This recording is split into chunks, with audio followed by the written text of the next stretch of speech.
Buenos días, mi nombre es Diana Hurtado, hago parte del grupo número 2, el cual está conformado por Danilo Gómez Abogal, Adriana Lizeth Lazo y Zaira Vanessa Martínez.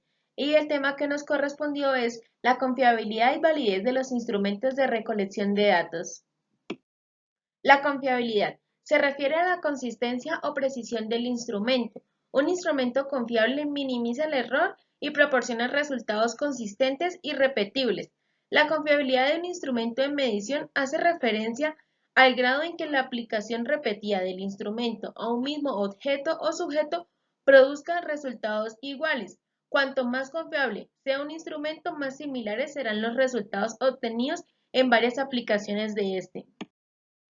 La confiabilidad de una prueba está indicada por el coeficiente de confiabilidad. Como vemos en la siguiente tabla, vemos unos valores de confiabilidad y al frente su interpretación. Entonces, dice que de 0,90 a más, su interpretación va a ser excelente. De 0,80 a 0,89 va a ser buena.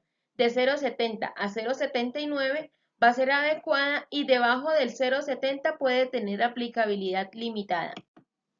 Para evaluar la confiabilidad de una prueba debes considerar el tipo de prueba, el tipo de estimación de confiabilidad reportada y el contexto en el que se utilizará la prueba.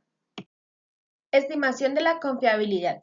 Existen varios métodos para estimar la confiabilidad de una prueba, los cuales difieren en la forma como se consideran las fuentes de error. Los más usuales están las medidas de estabilidad, de equivalencia y de consistencia interna. A continuación explicaremos cada una de ellas. Medida de estabilidad. Se obtiene aplicando una prueba a un grupo de individuos en dos momentos diferentes y correlacionando las dos series de puntos alcanzadas. Cuando se utiliza la medida de estabilidad, esta debe ir acompañada de la especificación del tiempo transcurrido entre las dos situaciones de prueba, así como de una descripción de las experiencias pertinentes que intervinieron. Segundo, medida de equivalencia. Se aplican dos formas con contenido, medias y varianzas iguales de una prueba en el mismo día al mismo grupo de individuos y se correlacionan los resultados obtenidos. Con este procedimiento se evita el efecto intertemporal de los resultados, así como el de aprendizaje por parte de los participantes. En algunos casos, se puede obtener un coeficiente de equivalencia y de estabilidad aplicando primero una forma de la prueba y posteriormente la otra.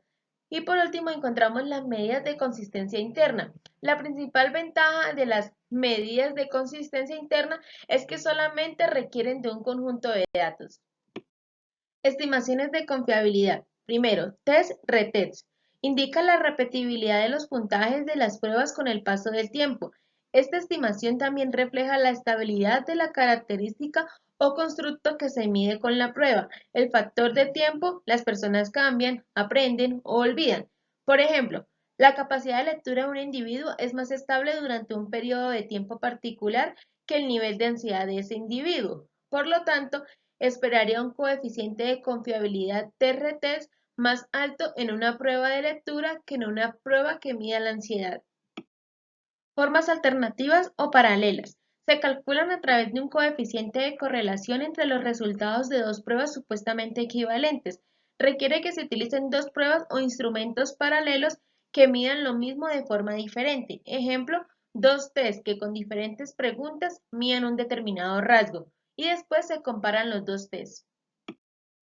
División por mitades.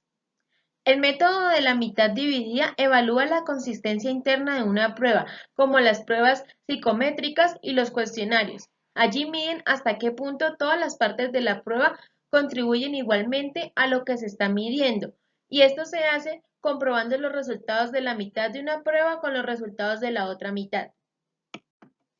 Para este método se procede de la siguiente manera. Primero se dividen los ítems del instrumento en partes iguales.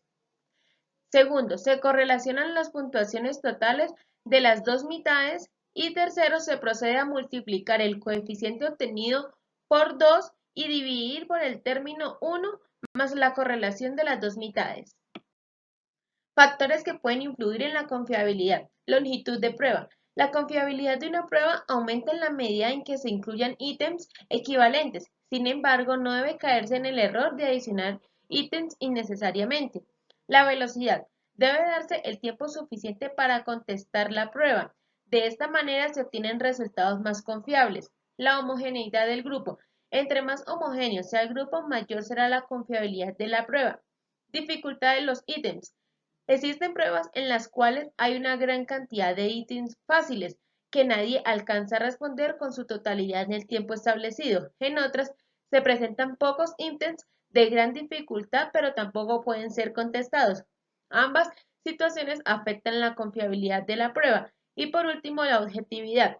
En ítems de respuesta abierta, en ensayos y en otras pruebas de este tipo, la objetividad que posea el juez para la asignación de la calificación en los ítems afecta significativamente la confiabilidad de la prueba realizada. ¿Qué tan confiable debe ser una prueba para ser útil?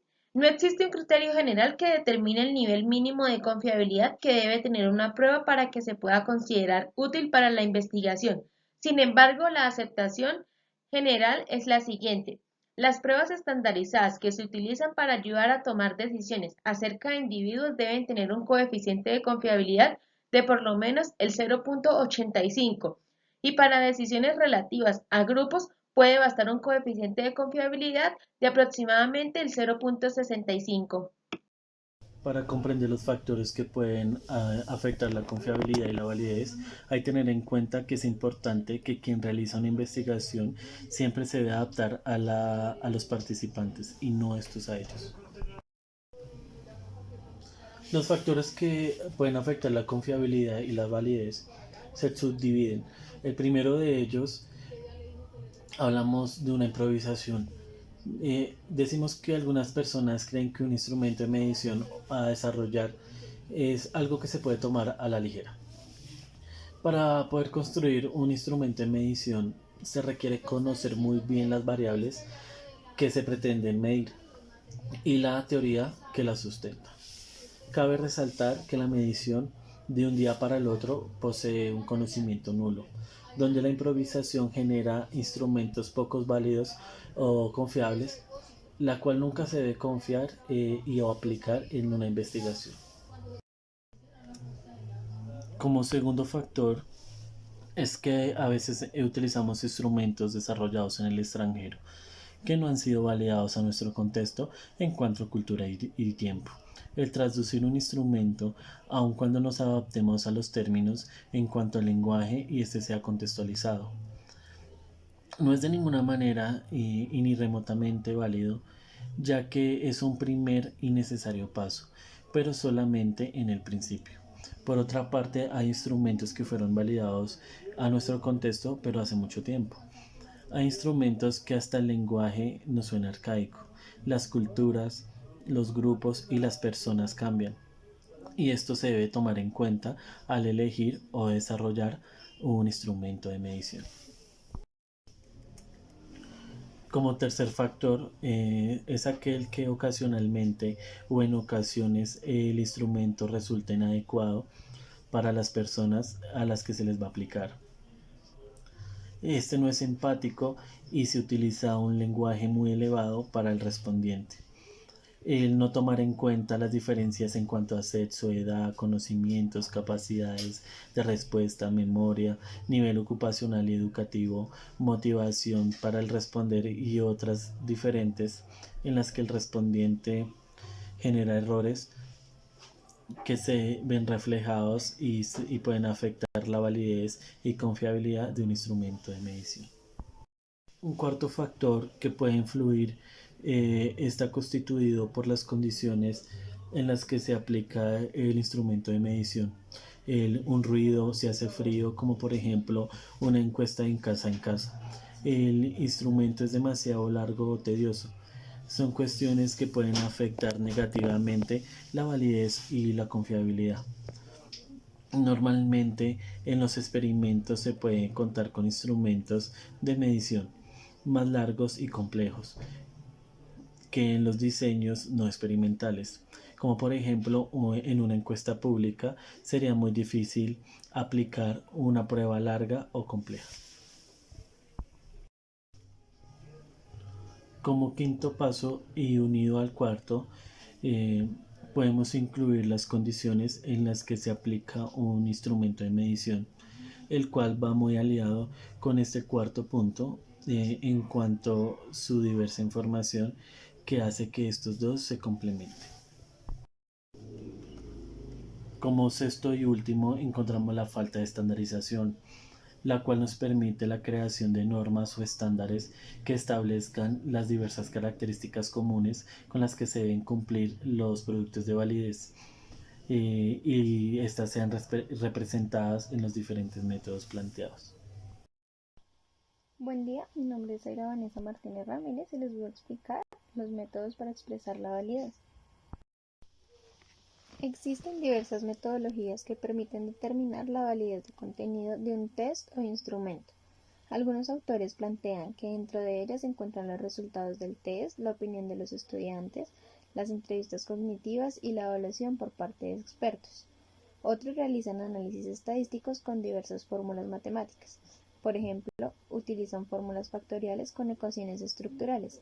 Estos son menos comunes. Comité de expertos. Es una metodología que permite determinar la validez del instrumento por medio de un panel de jueces expertos para cada una de las áreas curriculares a considerar en el instrumento de evaluación, quienes deben analizar como mínimo la coherencia de los ítems con los objetivos de los cursos, la complejidad de los ítems y la habilidad cognitiva a evaluar. Los jueces deben contar con capacitación en las técnicas de clasificación de preguntas para la validez de contenido. Esta metodología es la más usada para realizar la validación de contenido.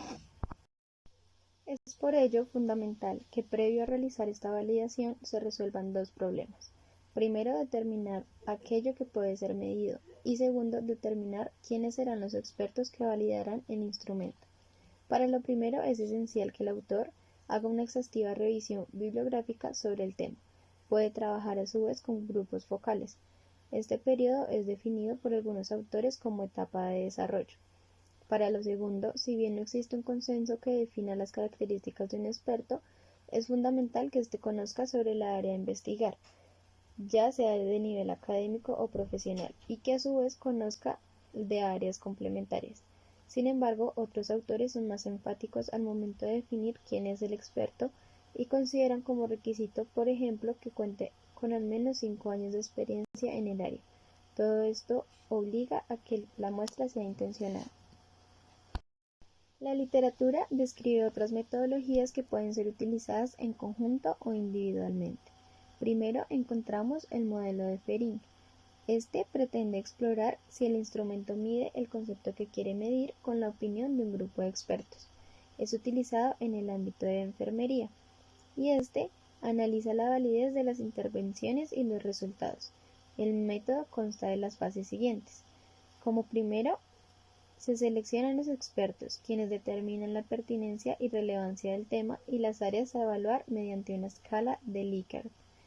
B. Se denominan los puntajes asignados por los jueces y la proporción de estos en cada una de las categorías de la escala, con lo que se obtiene el índice de validez del contenido. Este índice se logra mediante la suma de cada uno de los indicadores entregados por los expertos en cada uno de los ítems y finalmente se divide por el número total de expertos. Se promedia cada uno de estos índices particulares y se descartan aquellos cuyo promedio no supera el 0,8. Y por tercero, se edita de manera definitiva el formato del texto, tomando en cuenta el valor del IBC. Según el parámetro antes mencionado, se determinan aquellos ítems que conformarán el instrumento final y los que por su bajo valor de IBC son considerados críticos y deben ser revisados. Ejemplo. Un ejemplo de uso específico de este modelo fue la adaptación llevada a cabo por Ferrin para realizar la validez de contenido de los diagnósticos de enfermería. En este caso, el autor propone 7 características que debe cumplir un experto, las cuales se asocian a un puntaje según su importancia. Se espera obtener al menos 5 de ellas para ser seleccionado como experto. La máxima puntuación la obtiene el grado de doctor de enfermería, o sea, 4 puntos. Y uno de los criterios para el mínimo de los puntajes es 1 punto. Y es poseer práctica clínica de 1 año en el área de interés. Es importante aclarar que los autores reconocen la dificultad que existe en algunos países por la falta de experiencia de los profesionales. Metodología Q. Fue introducida por Thomson y Stevenson en el año 1935, con el fin de identificar de manera cualitativa y cuantitativa patrones comunes de opinión de los expertos con respecto a una situación o temática. La metodología es llevada a cabo por medio del sistema de ordenamiento Q, el cual está dividido en etapas. La primera reúne a los expertos según lo aconsejado por Waltz, entre 25 y 70, quienes seleccionan y ordenan las preguntas según sus puntos de vista sobre el tema de estudio. Además, se les entrega evidencia bibliográfica como respaldo. La segunda fase consiste en recopilar la información por cada uno de los expertos según la relevancia, que va a lo largo de un continuo desde muy de acuerdo hasta un muy en desacuerdo. Finalmente, se realiza análisis estadísticos para determinar la similitud de toda la información y las dimensiones del fenómeno. Método Delphi. Permite obtener la opinión de un panel de expertos. Es utilizado cuando existe escasa evidencia empírica. Los datos son difusos o predominan factores de índole subjetiva. Permite a los expertos expresarse de manera libre, ya que las opiniones son confidenciales. A su vez, evita problemas como la escasa representatividad y el dominio de algunas personas sobre otras.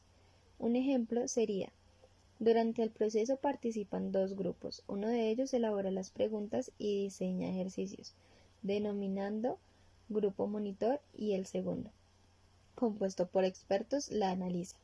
El grupo monitor adquiere el rol fundamental, ya que debe manejar los objetivos de estudio y además cumplir con una serie de requisitos tales como conocer a cabalidad la metodología Delphi, ser investigador académico del tema a estudiar y tener habilidades para las relaciones interpersonales. Las rondas suceden en completo anonimato. Los expertos opinan y debaten sobre las opiniones de otros pares, realizan sus comentarios y vuelven a analizar sus propias ideas con la retroalimentación de los otros participantes. Finalmente, el grupo monitor genera un informe que resume el análisis de cada una de las respuestas y estrategias entregadas por los expertos. Es fundamental que el número de rondas sea acotado por el riesgo de abandono del proceso por parte de los expertos. Entrevista cognitiva. Esta metodología fue definida, según Armand Wolf, como un instrumento metodológico que implica que los participantes piensen en voz alta mientras llevan a cabo la actividad solicitada. Erickson y Simon en 1993 introducen la variable tiempo, al estipular que si el relato ocurre durante la ejecución de la tarea se denominará concurrente, y cuando ésta sea recordada, retrospectiva. Los relatos concurrentes están relacionados con la memoria a corto plazo del participante y no se altera la secuencia de su pensamiento. Lo contrario ocurre en los relatos retrospectivos, que utilizan la memoria a largo plazo, en los que la secuencia de su pensamiento se ve alterada, ya que debe buscar información que no utilizó durante la realización de la tarea. Al usar ambos relatos para una misma actividad se genera mayor información acerca del proceso del pensamiento. Un ejemplo sería: ¿existen reglas generales o alguna estructura particular en cuanto a la cantidad de participantes, tiempo aproximado de duración y análisis de las respuestas? Por ello, se intenta echar luz acerca de los pasos que componen este proceso, posibilitando y clarificando los procesos y permitiendo la toma de decisiones consistentes con el objetivo del usuario.